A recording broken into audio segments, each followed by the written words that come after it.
आप सभी law student का आपके अपने यूट्यूब चैनल पर स्वागत है। जैसा कि आप सभी लोग हमारे इस वीडियो की थंबनेल में देख चुके होंगे, आज के इस वीडियो के माध्यम से हम आप लोगों के लिए एलएलबी सेकेंड सेमेस्टर एग्जामिनेशन जून 2024 में जो पेपर हुआ था उसके क्वेश्चन पेपर लेकर आए हैं। किस तरह के एग्जाम में प्रश्न पूछे गए थे। अगर आप एलएलबी प्रथम सेमेस्टर में हो या सेकंड सेमेस्टर में या फिर बीए एलएलबी कर रहे हो तो यह वीडियो आप लोगों के लिए काफ़ी महत्वपूर्ण हो जाता है। जितने भी प्रश्न पूछे जाएंगे इन्वायरमेंटल लॉ यानी कि पर्यावरण संरक्षण अधिनियम 1986 का एक्ट है, इसी पेपर से ही पूछे जाएंगे। अगर आपको कोई हेल्प चाहिए, अगर किसी लॉ सब्जेक्ट में कहीं पर भी कोई प्रॉब्लम है, समझ में नहीं आ रहा है, तो आप कमेंट कीजिए। हर रविवार को रात 9:30-10 बजे के लगभग हम लाइव आते हैं, तो आप अपने जो सवाल है पूछ सकते हो कमेंट बॉक्स के माध्यम से और हमसे बात कर सकते हो लाइव चैट पर। चलिए अब हम बात कर लेते हैं जो सब्जेक्ट है इन्वायरमेंटल लॉ। यह एक्ट 1986 में आया था। यह केंद्र सरकार का एक्ट है। इसमें टोटल 26 धाराएं हैं और एग्जाम में 10 प्रश्न पूछे जाते हैं। यह जो पेपर है महाराजा छत्रसाल बुंदेलखंड यूनिवर्सिटी का पेपर है। दोस्तों एक बात ध्यान रखिए, पेपर किसी भी यूनिवर्सिटी का हो, आपको यह नहीं देखना है, आपको अपना सब्जेक्ट देखना है इन्वायरमेंटल लॉ। अगर आपको कोई नोट्स चाहिए तो आप हमें बता देना या डिस्क्रिप्शन बॉक्स में हम अपना नंबर दे देंगे, तो आप हमें मैसेज कर देना। क्योंकि हमने नोट्स बनाए हैं और फोटो कापी करवाई है तो उसका थोड़ा बहुत खर्चा हो गया। तो आप अगर पेमेंट करना चाहते हो तो कर सकते हो। वही हमारा व्हाट्सएप नंबर है और वही हमारा गूगल पे फोन पे नंबर है। क्योंकि आप लोगों के आशीर्वाद से ही यह चैनल चल रहा है और आप लोगों का ही सपोर्ट है। चलिए अब हम बात कर लेते हैं। एग्जाम में 3 घंटे का समय होता है। किस तरह के प्रश्न पूछे गए थे। पहला प्रश्न पूछा गया था एग्जाम में पर्यावरण संरक्षण अधिनियम 1986 की मुख्य विशेषताओं की विवेचना कीजिए। यानी कि 1986 में जो इन्वायरमेंटल लॉ एक्ट आया था उसकी क्या क्या विशेषताएं थी, किस लिए केंद्र सरकार ने यह एक्ट लाने की जरूरत पड़ी। पर्यावरण को संरक्षण करने के लिए जिससे जीव जंतु है और सुरक्षित हो सके, इसलिए यह एक्ट लाया गया था। इसके बाद 2010 में एक एक्ट और लाया जाता है NGT। वह भी पर्यावरण से संबंधित है, लेकिन इस एक्ट में पर्यावरण की परिभाषा नहीं दी गई है। पर्यावरण की परिभाषा दी गई है पर्यावरण संरक्षण अधिनियम 1986 के एक्ट में धारा 2A में पर्यावरण शब्द को परिभाषित किया गया। पर्यावरण है क्या? पर्यावरण वह है अपने आसपास का वातावरण जो हम देखते हैं, हरे पेड़ पौधे जीव जंतु सब पर्यावरण के अंतर्गत आते हैं। अगर आपको किसी भी सब्जेक्ट की कोई कोचिंग लेना है तो आप जरूर कमेंट करें। चलिए अब हम बात करते हैं इसके जो दूसरा प्रश्न पूछा गया था, ध्वनि प्रदूषण से आप क्या समझते हैं? ध्वनि प्रदूषण को रोकने से संबंधित मध्य प्रदेश कोलाहल नियंत्रण अधिनियम 1986 के प्रावधानों की व्याख्या कीजिए। दूसरे प्रश्न में आपसे ध्वनि प्रदूषण के बारे में पूछा गया था। ध्वनि नॉइस पॉल्यूशन क्या है, उसके बारे में पूछा गया था। ध्वनि से किस प्रकार वातावरण प्रदूषित होता है और मध्य प्रदेश कोलाहल नियंत्रण अधिनियम 1986 के प्रावधानों की व्याख्या कीजिए। यह दूसरा प्रश्न पूछा गया था। इसके बाद तीसरा, पर्यावरण के हित के लिए संविधान में डीपीएसपी यानी कि नीति निर्देशक तत्व और मूल अधिकारों के अंतर्गत अनुच्छेदों का वर्णन कीजिए। दोस्तों, इसमें आपको अनुच्छेद लिखने थे जो संविधान में बताए गए हैं। पर्यावरण से संबंधित नीति निर्देशक तत्व, मौलिक कर्तव्य में और मौलिक अधिकार में कौन कौन से आर्टिकल है जो पर्यावरण से संबंधित है, यहाँ पर लिखने थे आपको इस प्रश्न में। इतना हमने आपको बता दिया है।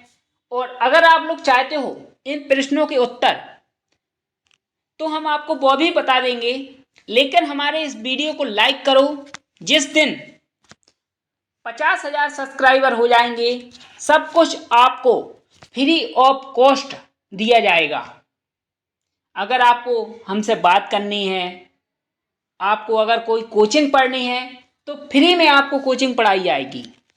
बहुत ही आसान और सिंपल भाषा में लॉ को समझाया जाएगा। एक बार में आपके दिमाग में सभी लॉ सब्जेक्ट कवर हो जाएंगे। बहुत ही आसान भाषा में हम समझाएंगे, कहानी के तौर पर।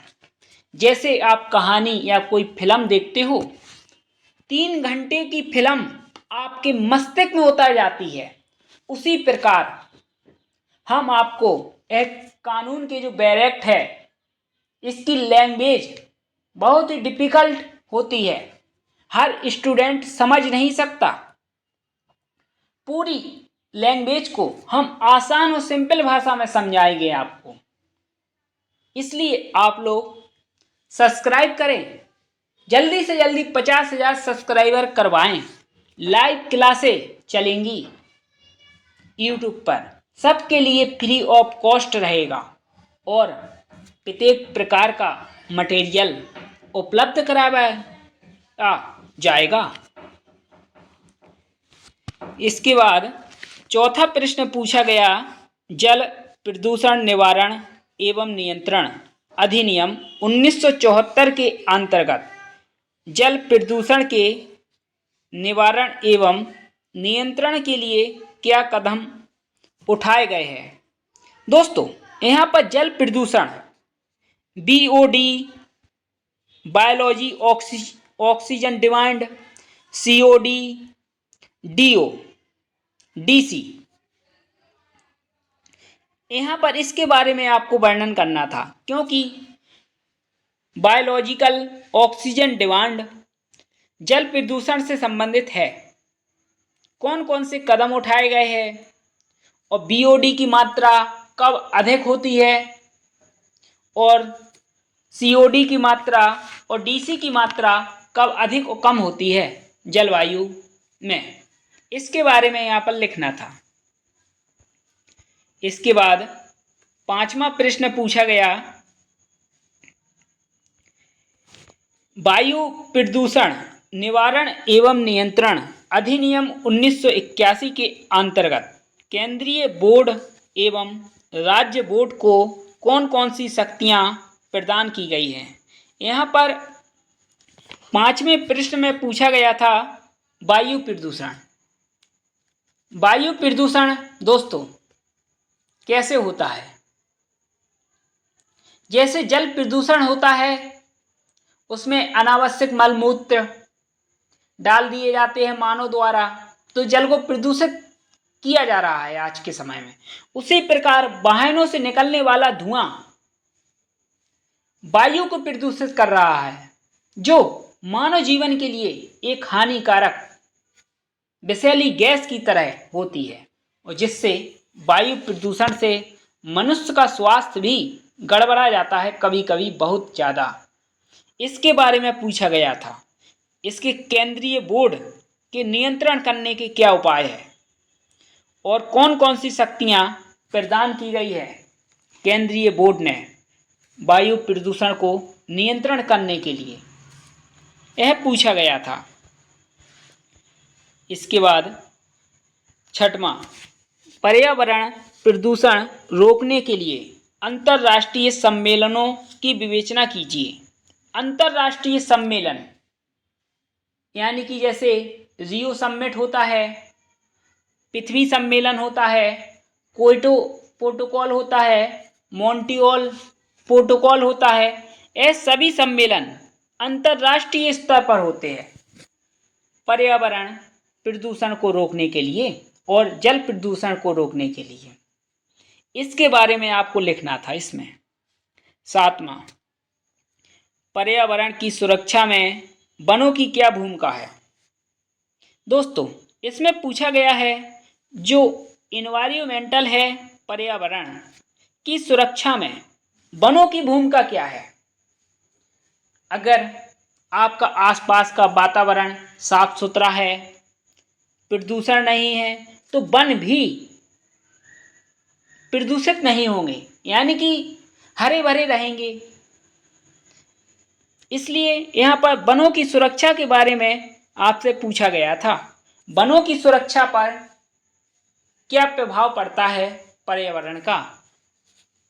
भारतीय वन अधिनियम 1927 के अंतर्गत शक्तियाँ या शास्तियाँ कब लगाई जा सकती हैं। अगर कोई वनों की कटाई करता है तो उन्हें किस तरह से दंडित किया जा सकता है। जो 1927 का कानून है भारतीय वन अधिनियम, उसमें कौन कौन सी शास्तियाँ बताई गई हैं, उसके बारे में पूछा गया था। इसके बाद आठवां, अभयारण्य और राष्ट्रीय उद्यान में क्या अंतर है। यानी कि अभयारण्य और नेशनल पार्क में क्या अंतर है। अभयारण्यों और राष्ट्रीय उद्यानों के संरक्षण के लिए कानूनी प्रावधानों का वर्णन करें। इसके बाद नौवां, निम्नलिखित पर संक्षिप्त टिप्पणी लिखिए। दोस्तों देख लीजिए, हमने इसके पहले आपको बताया था पर्यावरण पर अंतर्राष्ट्रीय सम्मेलन होते हैं। रियो सम्मेलन हुआ था 1972 में और स्टॉकहोम सम्मेलन शायद 1995 में हुआ था, जिसे हम जैव विविधता सम्मेलन के नाम से भी जानते हैं। इन पर आपको टिप्पणी लिखनी थी। है क्या रियो सम्मेलन। रियो सम्मेलन पर्यावरण को से संबंधित है और स्टॉकहोम सम्मेलन भी इन्वायरमेंटल यानी कि पर्यावरण से संबंधित है। इस प्रकार यह 10वां प्रश्न पूछा गया था, काफ़ी महत्वपूर्ण है। यह केस MC मेहता बनाम यूनियन ऑफ इंडिया AIR 1988 1115 विवाद के तथ्यों एवं प्रतिपादित विधि सिद्धांतों की विवेचना कीजिए। यह जो MC मेहता का केस है, यह पर्यावरण से संबंधित केस था। 1988 में आया था, सुप्रीम कोर्ट का मामला है। इस केस के फैक्ट यानी कि सुप्रीम कोर्ट ने क्या गाइडलाइंस बताई थी, उसके बारे में लिखना था। यही 10 प्रश्न LLB second semester environmental law से पूछे गए थे। अगर आपको कोई नोट्स या हमसे बात करनी है तो डिस्क्रिप्शन बॉक्स में हम अपना नंबर दे देंगे, तो आप हमें मैसेज कर सकते हो, या फिर हम हर रविवार को रात 10 बजे के लगभग लाइव आते हैं यूट्यूब पर। तो आप हमसे लाइव चैट के माध्यम से अपने सवाल पूछ सकते हो। धन्यवाद साथियों। जय हिंद, जय भारत, वंदे मातरम।